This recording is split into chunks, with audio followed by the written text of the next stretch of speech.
যোৱা BTC নিৰ্বাচনৰ আগে আগে আমি ইয়াত এটা সভাত আহিছিলোঁ। এই অঞ্চলৰ বহুকেইজন ব্যক্তি আহিলে আৰু সকলোৱে আহি এটা আবেদন দিলে যে আমাক ইয়াত এখন ব্ৰিজ লাগে। তো মুখ্যমন্ত্ৰী ডাঙৰীয়াই সেই সময়তে ৰাজহুৱাভাৱে ক'লে যে মই কিছুদিন পিছতে এই ব্ৰিজৰ কাম আৰম্ভ কৰিম। আজি তামোলপুৰ জিলাৰ বাবে এটা গৌৰৱৰ দিন।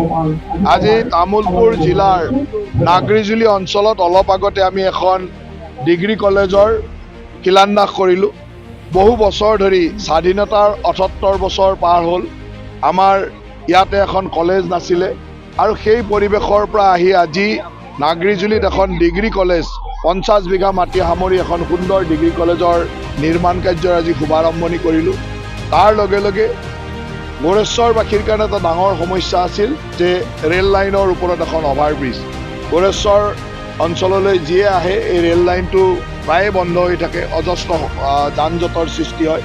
বহু ঘণ্টা, আধা ঘণ্টা, ১ ঘণ্টা ধৰি মানুহ তাত ৰৈ যাব লগা হয়।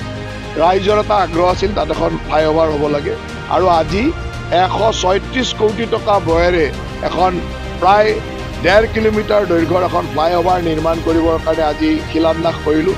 দুয়োটা অনুষ্ঠানতে আমাৰ BTC প্ৰধান হাগ্ৰামা মহিলাই ডাঙৰীয়া উপস্থিত আছিল আৰু আমি সকলোৱে সুন্দৰভাৱে লগ হৈ এই ফ্লাইঅভাৰ আৰু এই মডেল কলেজখনৰ আধাৰশিলা কৰিলোঁ। আৰু মই ভাবোঁ যে তামোলপুৰ জিলাৰ এই গোৰেশ্বৰ বিধানসভা সমষ্টিৰ কাৰণে আজি এটা আনন্দৰ দিন। তাৰ লগতে দুখন ষ্টেডিয়ামৰ কামো আজি হৈছে।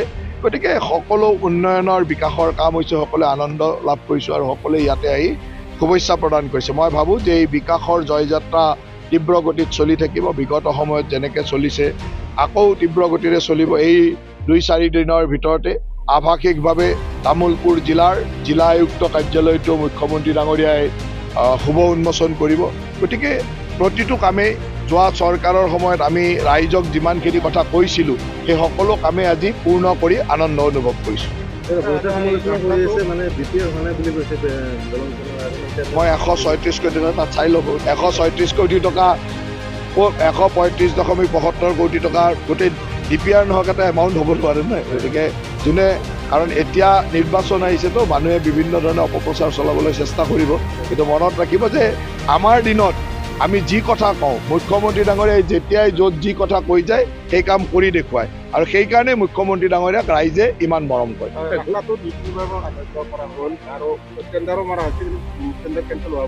মই ৰাস্তাটোৰ খবৰ মই নাজানো, কিন্তু কেতিয়াবা কি হয় ৰাস্তাৰ ইত্যাদিত যিহেতু এটা প্ৰচেছত যায়, টেণ্ডাৰ হয়, কেতিয়াবা টেণ্ডাৰ কেঞ্চেল হয়, এনেকুৱা কিবা হৈ থাকিব পাৰে, মই ইমান নাজানো। যদি আপোনালোকে কৈছে মই খবৰটো লৈছোঁ।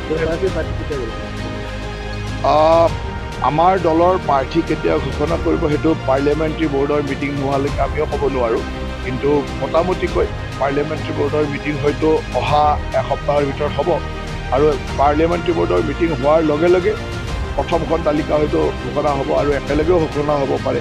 গতিকে আমি সকলোৱে অপেক্ষাত আছোঁ যে পাৰ্লিয়ামেণ্টাৰী বৰ্ডৰ মিটিং যেতিয়াই হ'ব তাৰপিছতে প্ৰাৰ্থী তালিকা হ'ব।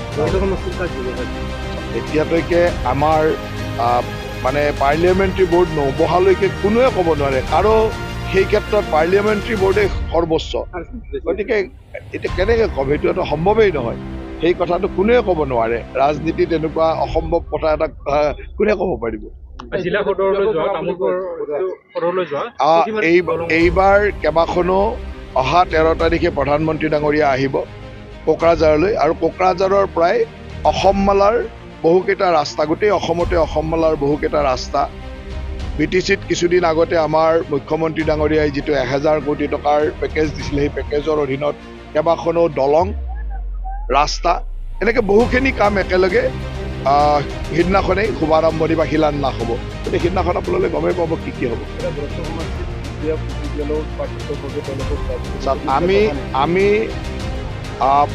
BTCৰ ১৫খন আসনতে ভাৰতীয় জনতা পাৰ্টি আৰু BPF-এ লগ হৈ নিৰ্বাচন খেলি এতিয়ালৈকে যিমানখিনি আমাৰ আলোচনা হৈছে সেই আলোচনা মৰ্মে ১১খন আসনত BPF-এ খেলিব আৰু 4খন আসনত BJP-য়ে খেলিব। গতিকে এই 15খন আসনত BJP আৰু BPF-এ আমি একেলগে খেলিম, আৰু বাকী কোনে ক'ত খেলিব আমাৰ সিমান নজৰতো নাই, খবৰো লোৱা নাই। 11খন আসনত BPF খেলিব, 4খন আসনত BJP খেলিব। UPPLৰ ভিতৰত কি হ'ব? চাওক, আমাৰ মাত্ৰ অহা ইলেকশ্যনত আমি 15খন আসনৰ 15খন BJP আৰু BPF একেলগে খেলিম। ইমান AGP খেলিব। AGPটো আৰু BTCত ইলেকশ্যন নেখেলে। BTCত ইলেকশ্যন AGP আগে পিছেও কেতিয়াও খেলা নাই বা টিকট বিচৰাও নাই। আপোনালোকৰ খবৰ কি আছে মই নাজানো, কিন্তু আমাকতো AGPয়ে কেতিয়াও BTCৰ ভিতৰৰ আসনৰ কথা কোৱা নাই। গতিকে BTCৰ ভিতৰৰ আসনৰ কথা AGP, কিন্তু BTCৰ বাহিৰত যিখিনি আসন আগে পিছেও তেওঁলোকে খেলে বা তেওঁলোকৰ ডিমাণ্ড আছে, সকলোলৈ আমি আলোচনা চলি আছোঁ। ফাইনেল 100% হোৱা নাই, কিন্তু মোটামুটিকৈ 90% চিটৰ ফাইনেল হৈছে। যেতিয়া 100% হ'ব তেতিয়া ৰাজহুৱাভাৱে আপোনালোকক জনাই দিম। Thank you, sir.